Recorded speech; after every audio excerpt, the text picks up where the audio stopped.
1, 2, 3, go. Liberty by Lamberto V. Abellana. 150 years is not a long time in the reckoning of a hill, but to a man it is long enough. 150 years is a weekend to an oak tree, but to a man it is 2 full lifetimes.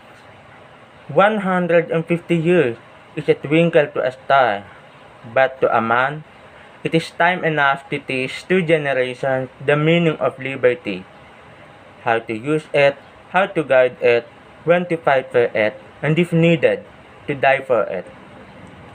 But what is liberty? Of what is it compounded? Liberty, my friend, is a compelling force.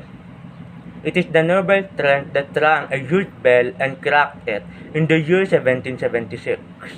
It is a flame that came from the torch in the Bastille and lit 1,000 other torches to reduce an overbearing aristocrat to the level of humanity. Thomas Jefferson knew it. Abraham Lincoln wrote it on the back of a used envelope. Sikatuna, Lapu-Lapu, they couldn't spell it. It made Bataan last those few more months. It saved Kapas from becoming Dachau. It made every inch of battlefield a camp of resurrection. Liberty is what made 4GI throw caution to the wind, to plant a battered flag on the summit of Iwo Jima.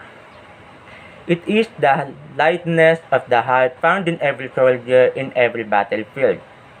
It is the night of vigil our women have kept, and the tears that they have shed, and the pride that they have felt for the brothers, and the husbands, and the sons who have watched our rampart, and kept our home safe and sound.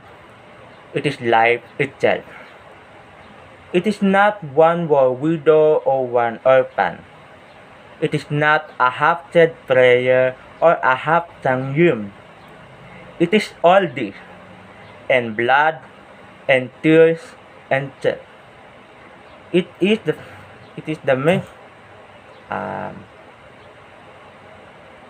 the gratitude we owe a great nation. It is the fear that one day we may find the hammer and sickle where crucifix should be. That is the freedom. That is liberty. Ayan.